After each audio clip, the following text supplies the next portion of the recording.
আজি প্ৰথমবাৰ বনালোঁ লোকেল চিকেন। ব'লা ভিডিঅ'টো আগৰ পৰা দেখুৱাওঁ।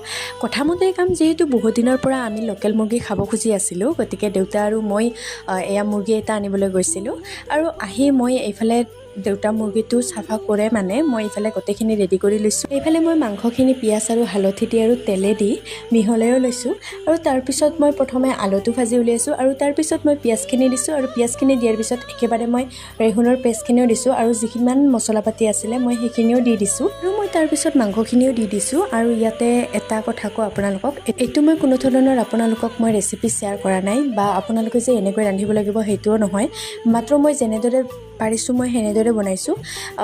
গতিকে আপোনালোকে যাতে মোক যি টি কমেণ্ট নকৰে সেইখিনিয়ে আৰু মোৰ অনুৰোধ।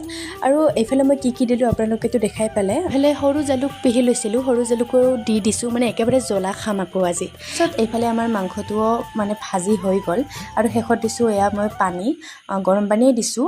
সেইখিনি উতল অহাৰ পিছত মই শেষত দিছিলোঁ গৰম মছলা আৰু এয়া আমাৰ হৈ গ'ল লোকেল চিকেন। গতিকে আজিলৈ এইখিনিয়ে, লগ পাম নেক্সট ব্লগত। বাই।